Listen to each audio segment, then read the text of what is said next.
Good morning बच्चों। कक्षा 12 के सभी छात्र छात्राएं ध्यान दें।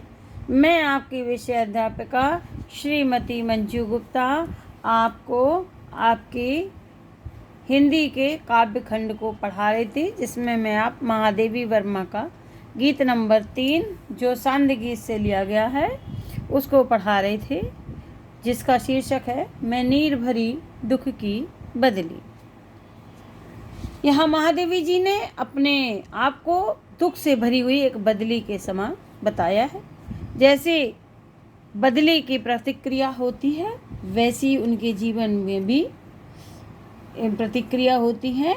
बदली से उन्होंने अपनी जीवन की तुलना की है और वे कहती हैं, मेरा पग पग संगीत भरा, श्वासों से स्वप्न पराग झरा, नव के नव रंग बनते दुकूल, छाया में मलय बयार पली में नीर भरी दुख की बदली। ये यहीं तक इतनी ही आती है, इसलिए 4 लाइनों को भी मैं पढ़ा रही हूँ।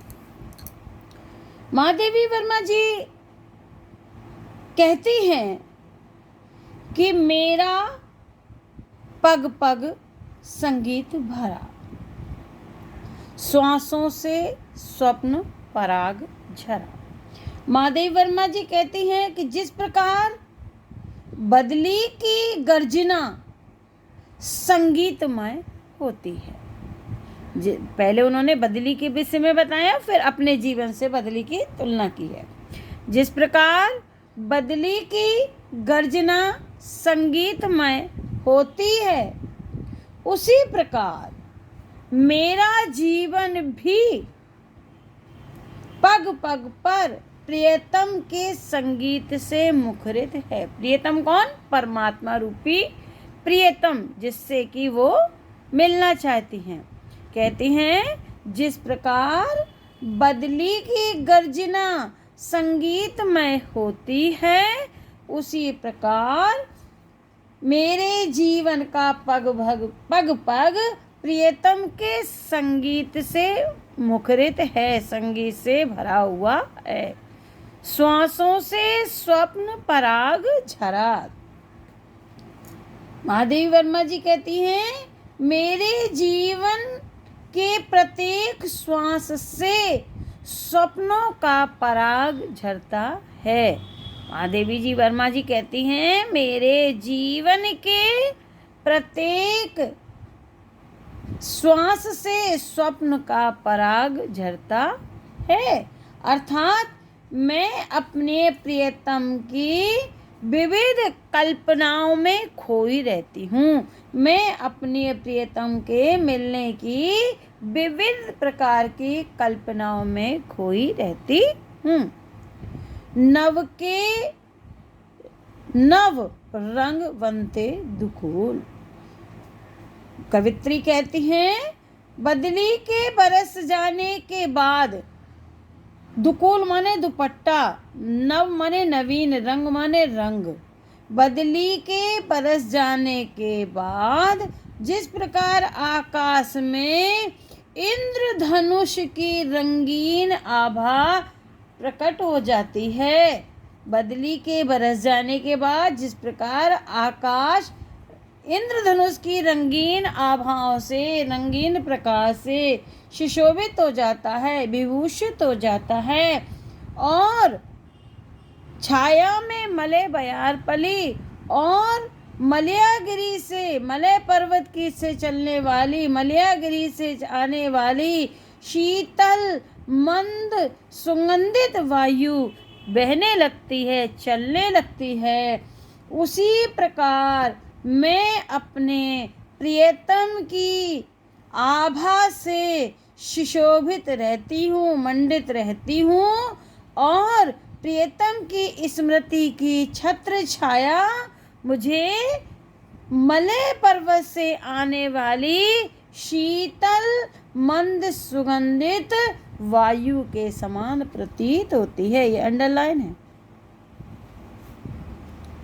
अब अंडरलाइन की व्याख्या फिर से देख ले एक बार। नभ के नव रंग बनते, दुकुल छाया में मले प्यार पली।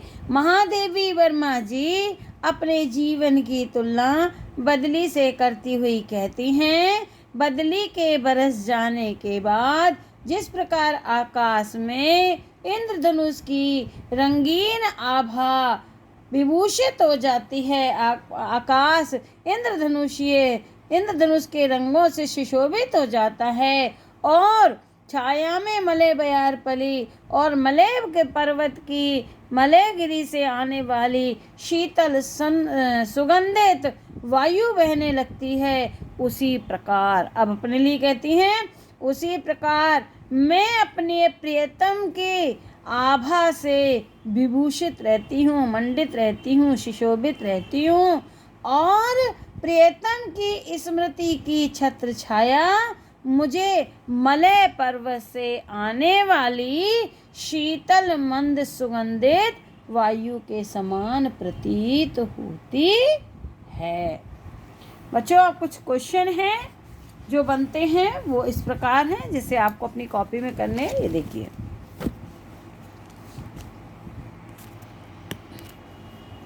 पहला क्वेश्चन है, पद्यांश के पाठ और कवित्री का नाम लिखिए। ऊपर लिखा है शांति गीत से गीत नंबर 3 महादेवी वर्मा। दूसरा, रेखांकित अंश की व्याख्या कीजिए। मैं आपको 2 बार समझा चुकी हूँ। तीसरा है, जिस प्रकार बदली की गर्जना संगीतमय होती है, उसी प्रकार कवित्री का जीवन किससे मुखरित होता है? क्या लिखेंगे उत्तर?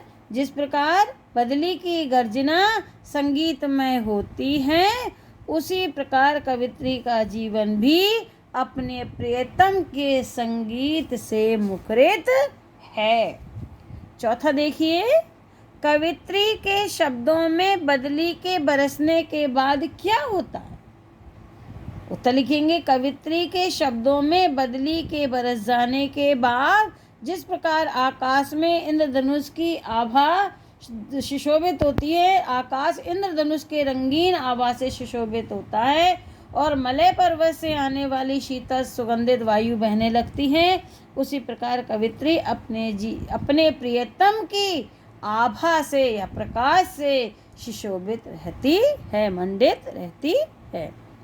अब 5वां क्वेश्चन है, यहाँ कवित्री को अपने प्रियतम की स्मृति की छत्र छाया कैसी प्रतीत होती है?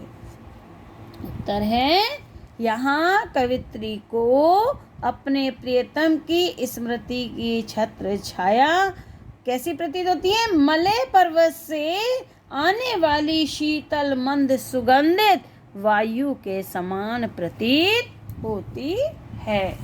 बच्चों, ये प्रश्नों के उत्तर आप कॉपी में कर लें। थोड़ा थोड़ा इसलिए पढ़ा रही हूँ, ये कठिन है, जिससे आपको समझ में आ जाए। ज़्यादा पढ़ाने से कोई बेकार है, क्योंकि वो फिर समझ में नहीं आएगा। आप इनके प्रश्नों के उत्तर कॉपी में करते जाइए। आगे का मैं कल पढ़ाऊँगी। Thank you.